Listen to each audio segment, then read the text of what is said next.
Dr. McSweeney, as an academic, both of us, we have done a lot of work on global marketing strategy, standardization, localization.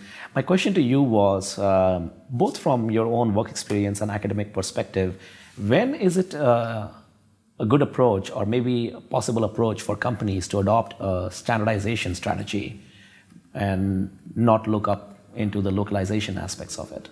Or if it is never, if it is. Right. So, well, I think the chart you had up this morning, where you were contrasting the high and low levels of global commitment and national commitment, was extremely useful. So there's no one big answer. It all depends. I think my particular take on it, and I have to be modest here and say that, unlike your good self, I'm not really a professor of marketing. I'm a professor of management, which means I'm sort of a jack of all trades and a master of none.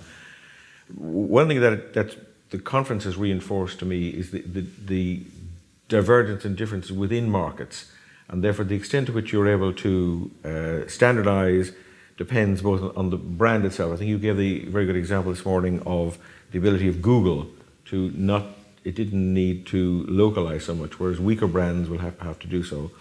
My primary focus is on difference and diversity. For example, one of the sessions we had today, which again was very interesting, was about Brazil.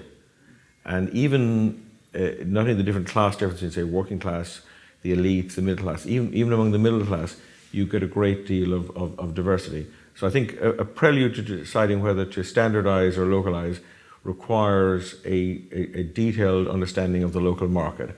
And this is where I suppose I feel that the sort of the standard textbooks of Trump and ours or whoever else, they may be, I think the dimensions they use are very useful in framing your discussion or analysis, but they don't provide a sufficiently nuanced understanding of it.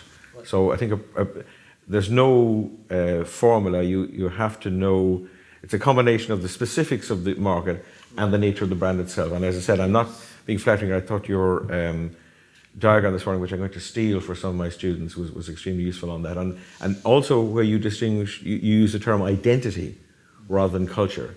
And I think you can have a very, let's say, heterogeneous culture in a society in terms of people with different perspectives of time and risk.